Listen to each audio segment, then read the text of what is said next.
deputado José Pereira Coutinho. Obrigado, senhor presidente, senhoras secretárias, seus colaboradores. A primeira questão minha tem a ver com os jovens. Muitos jovens sabem a vinda da senhora secretária hoje. Eu também também participo num conselho juvenil, né? Os jovens pediram para eu fazer chegar a refletir as preocupações dos jovens. Depois da graduação, agora eles têm dificuldade em encontrar um emprego, não era assim tão fácil como antes. Muitas vezes eles, se não fizerem o trabalho de entrega de comida ou contrabando, eles se calhar já ficam em situação de desemprego e agora têm uma grande pressão de vida. Alguns alunos universitários têm uma grande pressão com as propinas. Se for filhos de uma família monoparental, ou, por exemplo, ou um dos pais, por causa de desemprego, tem que vender o seu imóvel por causa de descida do valor das casas deles. E, portanto, não sei se durante a sua frequência de curso podemos dispensar as propinas desses alunos para eles não terem assim tão grande pressão. E também recebi muitas opiniões das pessoas da família monoparental. Muitas vezes eles têm assim 3 ou 4 filhos entre 3 anos a 12 anos. Eu tive assim um caso, são 4 então filhos, o mais pequeno 3 e o maior 12. Agora temos um novo subsídio para então os filhos menores. Mas a maior preocupação tem a ver com a habitação. As pessoas... portanto, não sei se podemos desocupar, se calhar podemos falar com o secretário TAM para essas famílias monoparentais, se eles tiverem mesmo dificuldade comprovada, poderem então aceder a essas habitações desocupadas. E a segunda questão tem a ver com os idosos. Os idosos sabem da vinda da senhora secretária, ficam muito satisfeitos, porque durante a pandemia de 3 anos os idosos tiveram muitas dificuldades, ficaram desempregados, e os idosos têm muita pressão, não é? Porque para além de não conseguir trabalhar, ainda tem que sustentar os filhos, pagando com toda a sua poupança. Durante esses 3 anos de pandemia, aquele 21 mil de verba que eles não conseguiram com a Previdência. Não sei se, quer dizer, na segunda metade acho que já tem uma boa previsão da nossa economia, porque os impostos que nós conseguimos são satisfatórios. Nos primeiros meses nós temos um aumento de 0,8% ou 6,8%. Portanto, temos esse aumento. Se for possível, senhora secretária, se calhar pode ponderar para reaver essas 21 mil patacas para os idosos.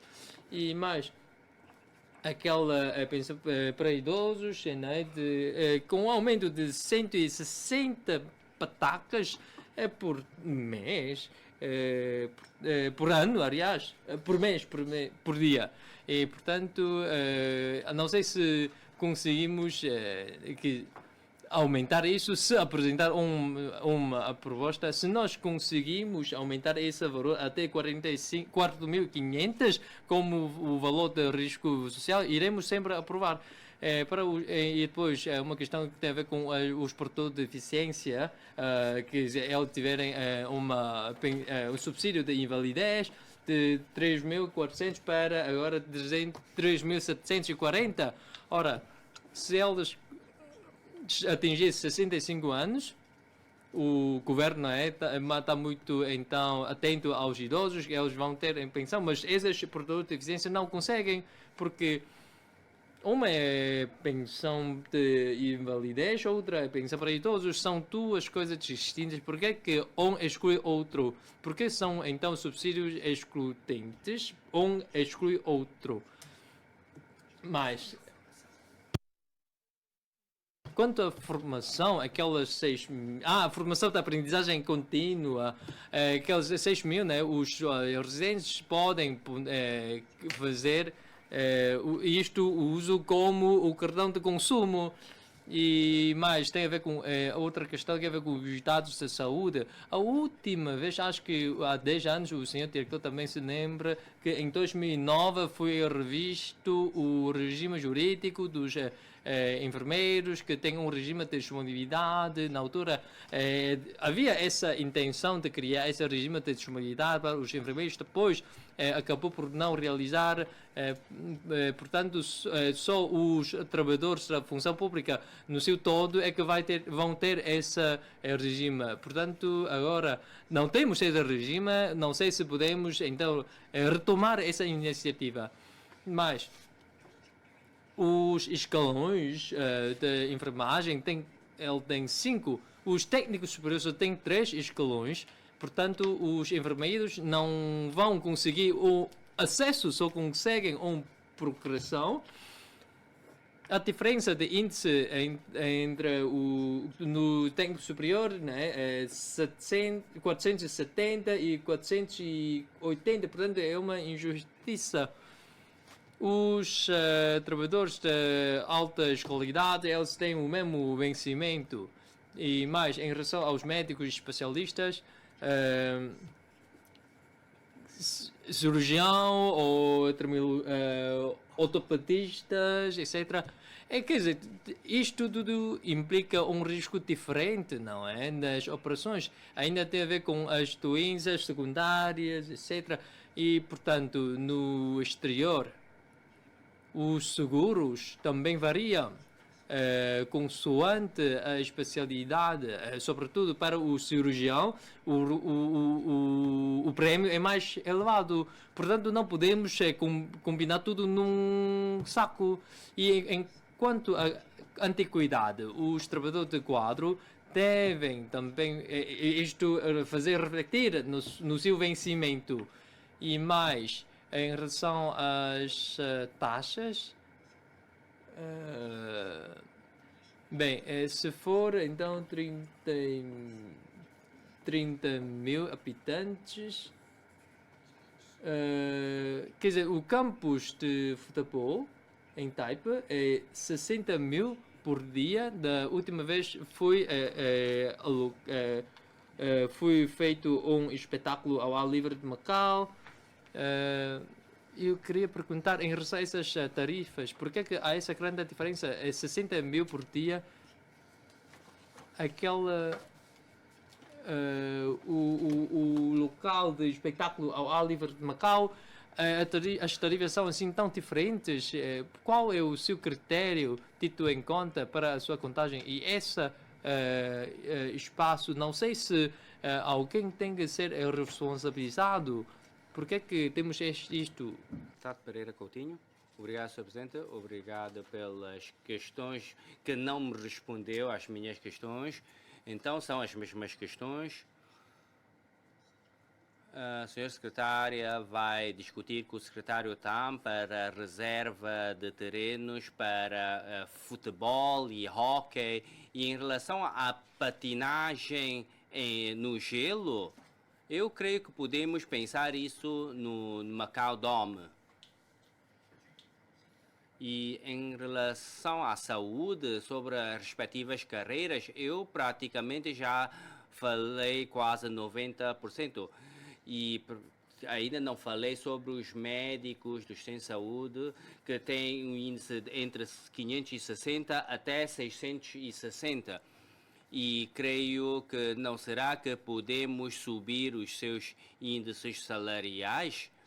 Para além disso, os assistentes e também os cozinheiros que estão no hospital, eles também têm um trabalho muito árduo. Portanto, que também os auxiliares, os trabalhadores da função pública da linha da frente tenham oportunidades, nomeadamente alterar o seu índice salarial para refletir o seu trabalho árduo. Eu praticamente já tenho dito.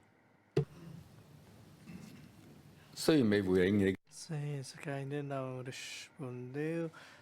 Sua questão, acho que por conta das novas questões, a senhora secretária pode não responder, já questões novas. Então, daqui eu vou passar a palavra à senhora secretária para responder.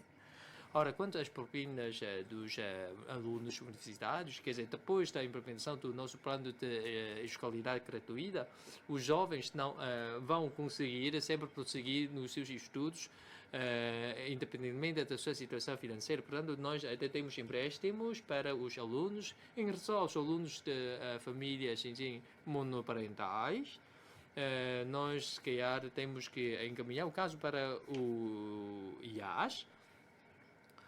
Ora, quanto à situação econômica, eu não tenho a bola cristal para, então, prever o futuro. Esperamos que sempre que a economia esteja boa, não é? Em relação às pensões para idosos e para invalidez, eu vou pedir ao Presidente para explicar. Obrigada. Senhor Presidente, quanto a pensão para idosos e subsídio para idosos, é uma prestação de longo prazo no âmbito do Fundo de Segurança Social, porque é uma base, uma garantia básica para idosos e para garantir a utilização eficaz destes recursos. Segundo a lei, a pensão para idosos, subsídio para idosos, todas essas prestações não podem ser superpositados, isto para efetuar a justiça e equidade do regime. Em relação ao fundo para o programa de formação contínua, eu creio que não se pode utilizar em outras formas. Em relação às carreiras, vou passar para o diretor. Obrigado, Sr. Secretário. Eu agradeço ao Sr. Pereira Coutinho sobre as carreiras em relação aos enfermeiros. Em 2009, já referiu então um regime de disponibilidade permanente. E, portanto, há um subsídio em relação a esta matéria e se o trabalhador for chamado a trabalhar, nós também compensamos o seu trabalho. E em relação aos riscos dos médicos especialistas, nós adquirimos um seguro tendo em conta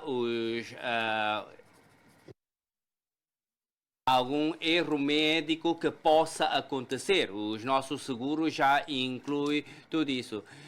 E, portanto, diferentes áreas de especialidades, todos também querem participar para a cirurgia. Muito obrigado. 高天賜議員。 Nada para Coutinho, por fim, também perguntou sobre o espetáculo ao ar livre, sem as despesas segue-se o mercado. Por último, queria também responder à questão do Sr. Deputado José Pereira Coutinho em relação ao campos de hóquei e campos de futebol. Tenho que discutir com o secretário TAM, porque há muitas solicitações. Temos que saber qual a prioridade. Acho que tenho dito, Sr. Presidente.